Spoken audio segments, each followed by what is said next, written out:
Allrad, Biturbo, 2,38 Tonnen und ein M? Tatsächlich, die schwersten, aber auch stärksten M-Modelle sind da. BMW X5M und X6M stellen wahre M-Fans auf eine harte Probe. Dürfen Hochachser den legendären Buchstaben wirklich tragen? 1972 fängt alles an. Die BMW Motorsport GmbH erblickt das Licht der Welt und verleiht BMW-Boliden bis heute einen maskulinen Auftritt. Niki Lauda erkennt schon damals die Formel zum Erfolg. Leichtbau, Heckantrieb und hohe Drehzahl. Das Gesamtkonzept des Autos ist absolut richtig.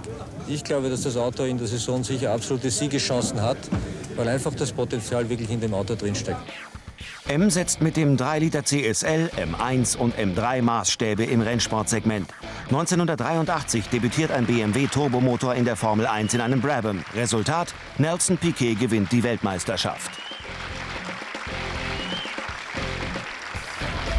Seit 1993 spricht man von der M GmbH, die sich bisher eigentlich nur sportlichen Serienautos gewidmet hat. SUV waren bei den Meistern der Querdynamik nie im Programm angedacht.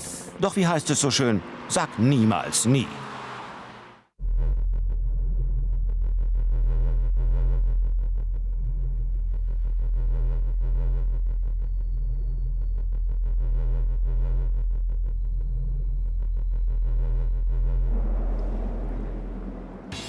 Die Kombination aus Allrad und M-Kraft gibt es jetzt erstmals mit den Modellen X5M und X6M.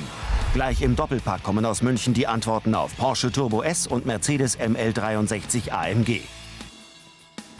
Trotz anfänglicher Dementi zieht also auch M sämtliche Register im boomenden SUV-Markt. Gebaut wird, was Geld bringt. Hochpreisige SUVs sind renditestark und somit wahre Goldesel.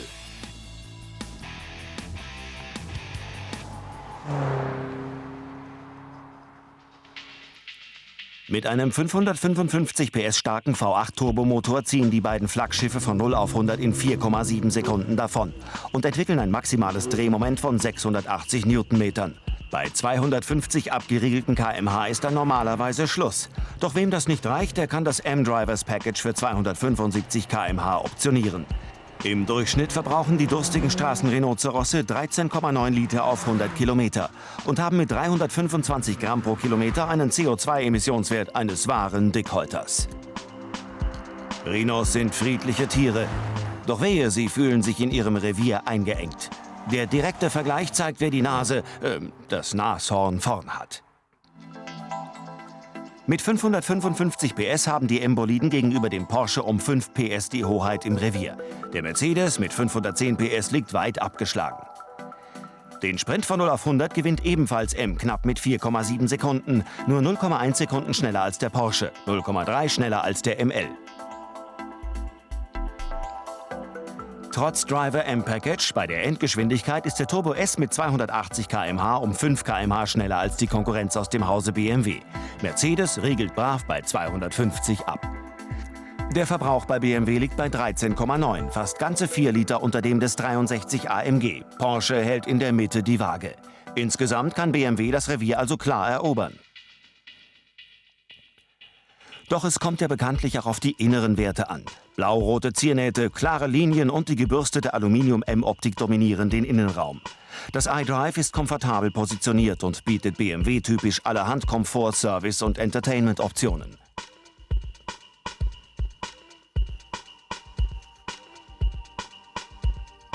Leder und die elektronische Sitzverstellung samt Sitzheizung und 2-Zonen-Klimaautomatik bekommt man serienmäßig.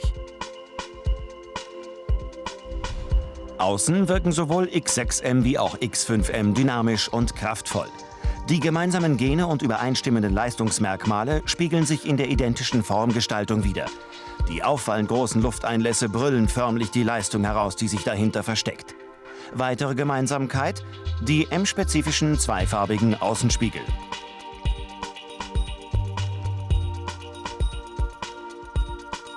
Ebenfalls serienmäßig individuelle Kiemenelemente, brachial wirkende und speziell gezeichnete 20 Zoll Leichtmetallfelgen sowie eine brutale Doppelrohrauspuffanlage. Der Basispreis liegt bei 105.900 € für den X5M. Packt man 3.000 drauf, bekommt man den X6M. Dafür verspricht BMW eine Fahrdynamik, die im Wettbewerbsumfeld einzigartig sein soll. Marc Surer, erfolgreicher Ex-Rennfahrer und Formel-1-Kommentator, testet für uns das Schwergewicht zwischen den Wäldern und immergrünen Eichen auf dem Ascari Race Resort im Süden Spaniens. Ja, also ich finde, dass der X6M eine Leichtigkeit versprüht. Man hat nicht das Gefühl, hier in einem schweren Auto zu sitzen. Er bleibt waagrecht stehen in der Kurve, die Lenkung ist präzise, er fährt dahin, wo man will und wirkt sehr handlich.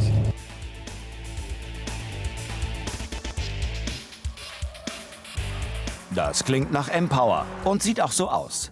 Doch kann sich so ein Dickschiff auf einem Racetrack zu Hause fühlen? Wenn man das Auto von außen anschaut, dann erwartet man schon, dass es auch sportlich ist. Es ist schließlich ein Coupé. Aber der X6M, muss ich sagen, fährt sich an der Rennstrecke wie ein Sportwagen. Da bin ich schon ein bisschen überrascht. Und trotzdem hat man ja alle Vorteile dank dem Allradantrieb. Den Allradantrieb spürt man eigentlich überhaupt nicht. Höchstens im Extrembereich, also wenn man es ein bisschen übertreibt. Aber da hilft er einem eher, er zieht das Auto wieder gerade, wenn man in Schwierigkeiten kommt. Ansonsten ist das Handling so gut, dass ich mir wünsche, mit diesem Auto mal im Schnee zu fahren. Schnee? Kein Problem. Herr Surers Wunsch sei uns Befehl.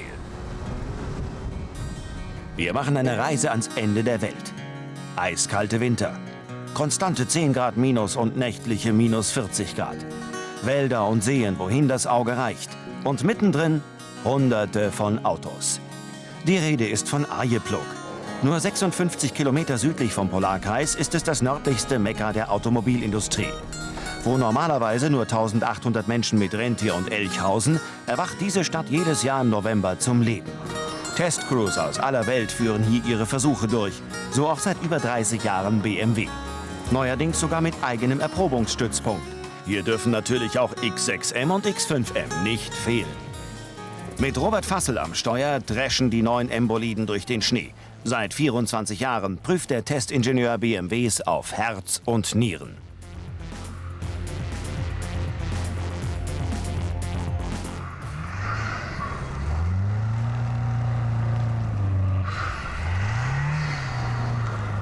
Hier unter sage ich mal, kundennahen Betrieb wollen wir einfach alle Fahrsituationen sage ich mal, erfahren, untersteuern, übersteuern, wie funktionieren die Systeme, DSC, DTC, im Zusammenspiel natürlich auch mit der Lenkung, den Bremsen, Ansprechverhalten, Federdämpfersysteme, wie wird der Aufbau kontrolliert, passt es zusammen, ist es kundenwertig. Und ja, da schnüren wir ein Komplettpaket zusammen und hoffen, dass der Kunde damit zufrieden ist. Was vor allem nach jeder Menge Spaß aussieht, ist elementar wichtig für die späteren Fahreigenschaften der Fahrzeuge. Kreisplatte, Schachbrett, Steigungshügel und Handlingparcours auf dem zugefrorenen See müssen die Kolosse absolvieren. Hier haben wir natürlich viel mehr Möglichkeiten. Da haben wir einmal die großen Kreise, dann Dynamikflächen. Da kann man wirklich das Auto mal wirklich an den Grenzen bewegen, mit viel Sicherheitsraum und was man auf den normalen Straßen hier nicht machen kann. Und dort werden eben alle Systeme nochmal wirklich an die Grenze rangefahren und versucht, das Auto dort nochmal fein abzustimmen. Jede erdenkliche Situation wird simuliert, keine Herausforderung gescheut. Auch auf dem Steigungshügel macht der X6M eine gute Figur. Das Problem für das Auto jetzt hier, unterschiedliche Reibwerte, heißt auf einer Seite niedriger Reibwert, vereist, und auf der linken Seite normaler Asphalt. Und jetzt wollen wir einfach mal anfahren und schauen, dass die Regelsysteme das anständig diese Kraftverteilung schaffen und dass wir einfach hier anfahren können, ohne dass wir groß zurückwärts fahren.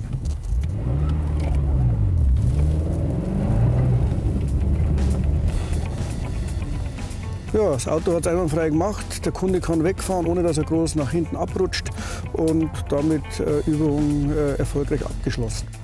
Die Tests sind absolviert, die Fahrzeuge bereit für die Straße.